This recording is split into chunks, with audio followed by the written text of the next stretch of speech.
Let us see few C++ aptitude and object-oriented paradigm or OOPS technical aptitude questions.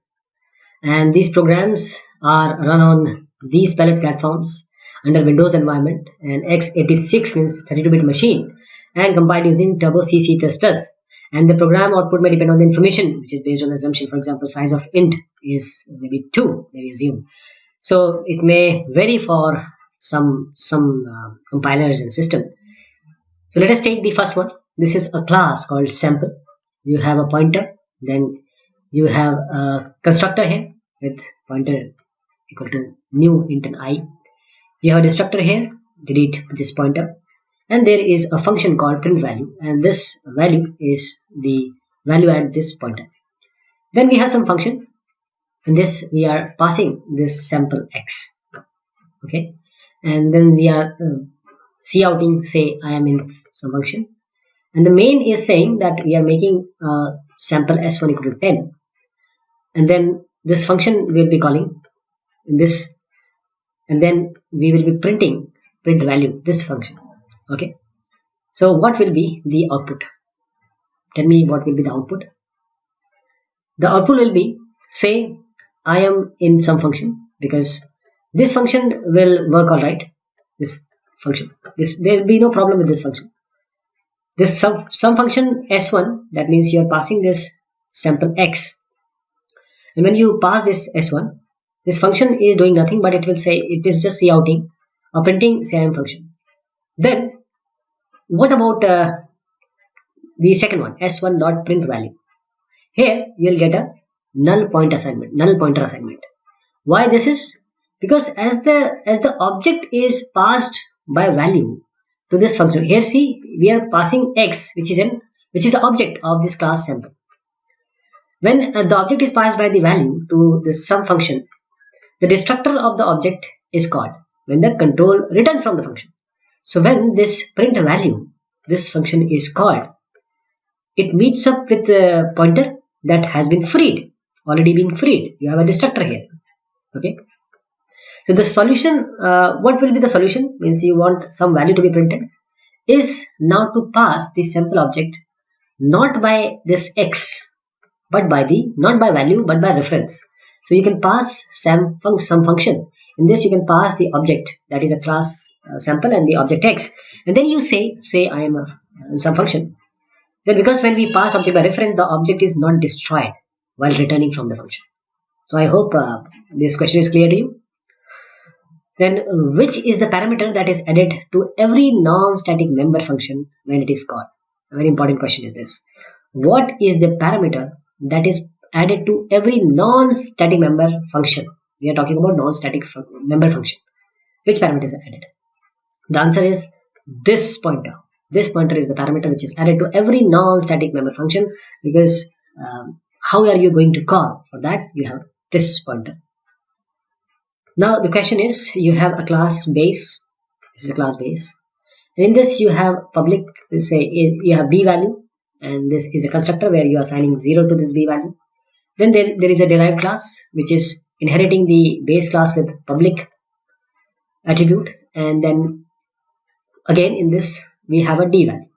Here we have a b value, here we have a d value, and in this the constructor of derived class deri is providing a value d value equal to 1. Then we have some function inside, and in this you have this class and the array to it.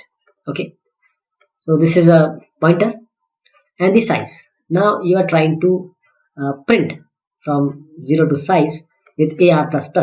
Okay, I++ and AR++. So you are counting this value ARR array dot b value, this arrow b value, and in this main what we are trying to do is you are making an array here, base array of this base class, okay, with 5 variables or 5 size. Then you are calling some function passing this base array here and size here, and then you are again making a derived array, and then you are again passing this derived array here with 5 value. So what will be printed? What will be your answer? You need some time for this, or should I go to the answer? The answer will be 0 0 0 0 0, and 0 1 0 1 0. For first one, because the first one is base array and the value which is assigned is 0, and when we are passing the base array, that will be 0 0 0 0 0. But in this case, second one, it will be 0 1 0 1 0. Why for this derived array, when we are passing, why are we getting the value as, apart from 1, we are getting 0 value also? Okay, now the answer is very obvious. This function, it expects two values. What are these values? There are two arguments. The first one is the pointer to an array of the base class objects.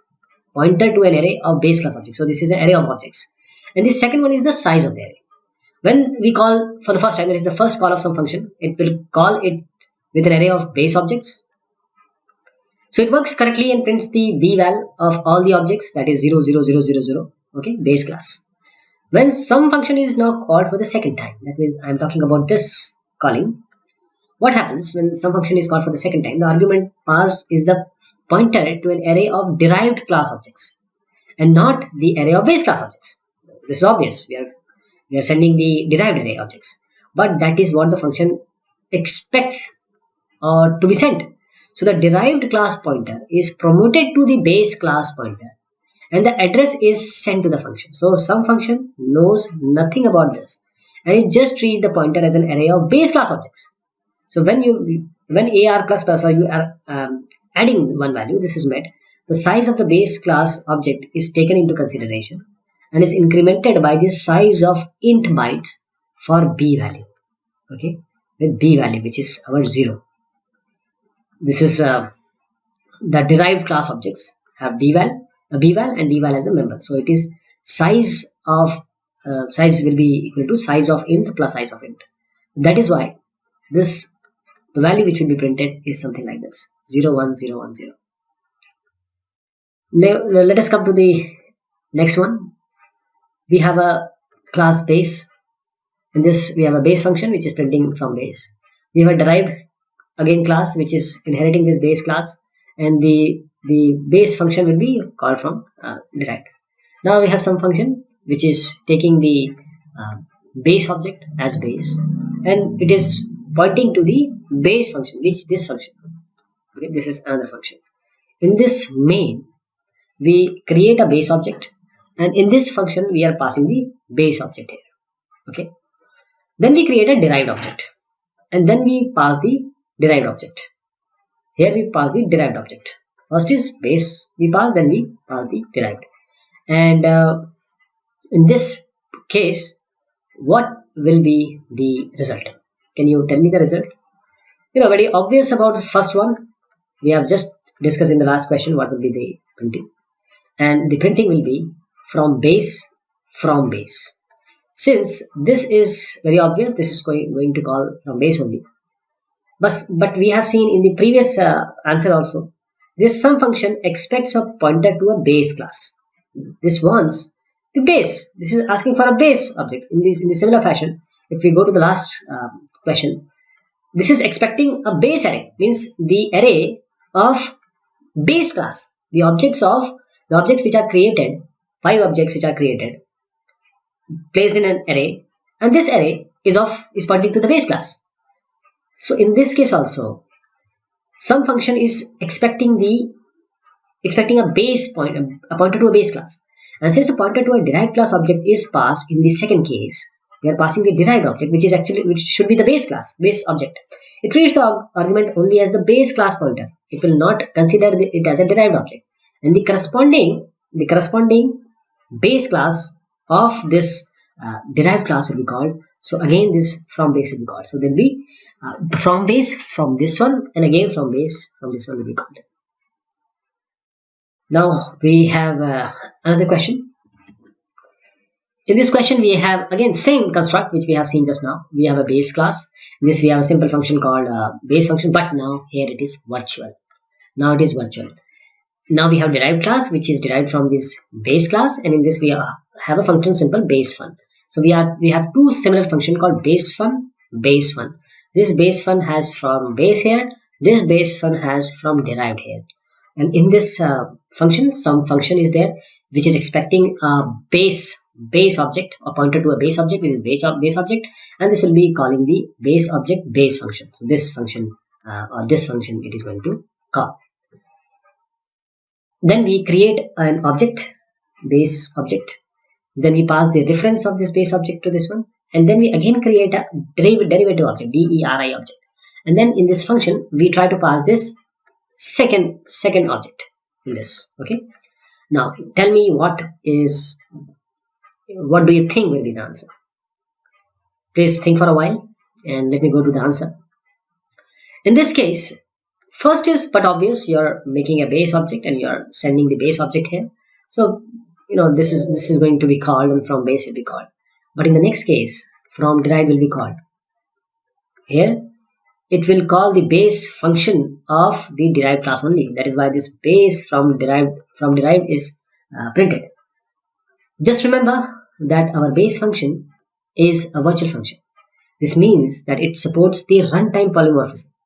It supports the runtime polymorphism. So the function corresponding to the derived class object will be called in the second case. That is why this virtual make the waiting till the runtime. Now we have another question. In this we have an integer a and a integer pointer. Then we assign this. We also have an address of array. We are assigning the address of a to pa and a to array. Okay. Now let me ask you what a will be printing, what star pa will be printing this one, and what array will be printing. Can you give me an idea what will be the answer? There will be a compiler error. Why? Since this is the point where this array, the reference must be initialized. Pointers are different from references. You can make an integer pointer, but you cannot write this. This is absolutely wrong. $RA has no meaning unless it is connected with somebody, or it is connected with, say, some pointer. Okay, PTR, some pointer will take the reference of this array, and you have to define what array is. There is nowhere this array is defined, so there will be compiler error. So pointers are different from references. One of the main difference is that the pointers can be initialized and they can be assigned, while references, they cannot be initialized. So this code issues a compile error. Now we have come to the next question. This is simple array A. In this we are given the size as 1, 2, 3, 4, 5. Size means 5 values are there. Then what we are going to do is we are assigning again a new size. Okay, this size to some pointer b, integer pointer b, a new size, and we want to print a and print b. Now what do you expect in this? This is a very straightforward question. Can you see the size first? Are you able to see where the size is? And can you assign this? Can you assign this with size? The answer will again be a compile error. This function void pointer star already has a body. This will be a problem. Why? Because array cannot be passed to function. You cannot pass this array to a function. Only pointers. And for arrays, you can the base addresses can be passed. So the argument like int star ptr and int ptr size has no difference. So there will be no difference as function arguments. In other words, both the functions have the same signature and so cannot be overloaded. These functions, see, print a and print b, they are similar. It already has a body.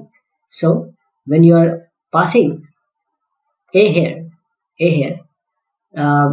then you are trying to pass b here. Okay, so there will be a compile error. So let me tell you again. I was just saying the size because just assume that size is given, or it will take already. The size will be taken. But the thing which I wanted to highlight here is that this a is the base address. The name of the array is the base address. So once you pass a, this will be printed. No problem with this. Okay, but when you are printing b can also be given here. easily, no problem with that. Pointer can be passed, or the base address or the name of the array can be passed. But this print A print B has the same signature, so there will be a problem that this print already has a body, so you cannot print this.